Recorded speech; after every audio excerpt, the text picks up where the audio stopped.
Guys, saya mau FYI saja. Ini kita tahu Euro sudah memasuki babak 16 besar dan ini sudah lengkap negara-negara yang lolos ke babak 16 besar ya. Dan ini ada banyak kejutan terjadi di ini hari tadi itu ya. Ini di pertama ada laga Spanyol versus Georgia. Kalau secara konteks main Spanyol unggul dan Spanyol memang boleh diunggulkan ya. Namun Spanyol tidak boleh mengunderestimate Georgia yang di ini hari tadi buat kejutan mengalahkan Portugal. Yang kita tahu konteks main Portugal sangat jauh di atas Georgia. Namun tak tahu Georgia mampu memutar balikan prediksi banyak orang, bisa melakukan Portugal itu sudah prestasi yang luar biasa dia. Yang pasti Spanyol harus hati-hati dan waspada terhadap kejutan yang dimiliki oleh Georgia. Nah, laga kedua ini ada Jerman-Denmark. Kalau secara konteks main ini Jerman satu level di atas Denmark.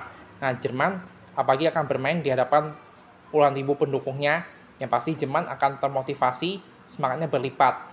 Yang pasti Jerman tidak boleh mengunderestimate Denmark, salah satu kuda hitam di Eropa ini. Yang pasti saya rasa Jerman bisa lolos lah ya. Dan yang ketiga ini ada Portugal versus Slovenia. Yang pasti konteks main Portugal di atas Slovenia ya. Yang pasti Portugal tidak boleh mengunderestimate Slovenia, karena kejadian dini tadi Portugal dikalahkan Georgia, yang kita tahu kualitas pemainnya Georgia sangat jauh di Portugal. Yang pasti Portugal harus belajar dari kejadian tersebut agar lebih waspada, tidak boleh mengunderestimate lawan yang ada di bawahnya ya. Saya rasa Portugal harusnya sih bisa lolos ya. Nah, yang kita tahu ini ada laga Prancis versus Belgia. Nah, ini seru juga nih, Prancis Belgia. Kualitas pemainnya hampir berimbang, namun Prancis masih satu level di atasnya. Nah, Prancis memiliki banyak pemain berkualitas, ada Mbappe, ada Griezmann, ada Saliba, masih banyak lagi lah. Nah, sedangkan Belgia punya De Bruyne, punya Lukaku, Jeremy Doku, dan masih banyak lagi. Walaupun itu Prancis Belgia, saya rasa ini partai big match akan saling sengit dan sikut untuk lolos ke babak 8 besar. Kalau saya rasa sih, saya unggulkan Prancis lah untuk lolos ke babak berikutnya. Dan di bagian ini, besar kemungkinan akan terjadi partai big match dini, Jerman, Spanyol, saya rasa lolos, Portugal, dan Prancis itu prediksi kemungkinan lolos. Nah, bagian sebelah ini ada Romania Belanda. Wah, ini Belanda, kalau secara konteks main ini Belanda unggul atas Romania.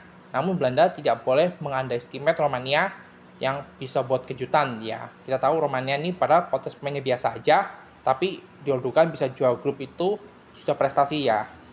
Yang pasti Belanda harus belajar kejadian saat dikalahkan oleh Austria yang konteks pemainnya masih satu level di bawahnya. Saya rasa Belanda harusnya bisa, namun Belanda harus melatih lagi finishing mereka ketika melakukan persen akhir ya. Saya rasa sih Belanda harusnya bisa lolos harusnya ya. Nah, yang kedua partai berikutnya ini ada Austria Turki. Wah, ini pasti susah diprediksi karena dua tim adalah kuda hitam ya.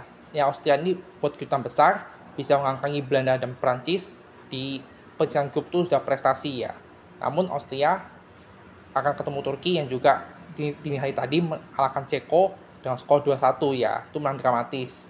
Yang pasti laga Austria dan Turki ini, saya rasa ini berjalan sengit akan 50-50, karena ini ada kuda hitam yang bisa menyulitkan tim-tim besar Eropa. Selanjutnya ini ada Inggris sama Slovakia. Saya rasa sih konteks main Inggris masih unggul, namun Inggris harus klinis dalam finishing. Inggris harus kreatif dalam bermain. Kalau lihat di pertandingan Euro 3 laga grup, Inggris secara bermain masih mengkhawatirkan, yang buat boring ya. Yang pasti Inggris harus memperbaiki cara bermain, memperbanyak kreativitas serangan. Inggris harus mati finishing lebih baik lagi. Yang pasti konteks main Inggris boleh unggul, tapi Slovakia tidak bisa diremehkan ya. Yang pasti saya rasa Inggris harusnya bisa lolos, asalkan Inggris harus melatih finishing dengan baik dan bisa memperbanyak variasi serangan. Saya yakin kalau itu Inggris lakukan, Inggris akan menyulitkan Slovakia.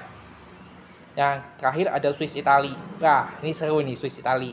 Ini ada Swissnya kuda hitam yang mampu merepotkan tim besar. Bahkan Swiss terakhir nyaris loh mengalahkan tuan Jerman ya. Namun Swiss kecolongan gol di detik-detik terakhir. Saya rasa Swiss ini bisa merepotkan Italia juga nih ya. Walaupun perform Italia di Eropa ini tidak bagus-bagus amat ya. Yang pasti saya rasa Italia boleh diunggulkan nih. Ya, namun Italia tidak boleh mengunderestimate Swiss itu ya. Yang pasti saya rasa laga Italia Swiss ini akan berjalan ketat dan sengit ya. So, itu dulu prediksi babak 16 besar versi Ivan ya. Itu aja dulu.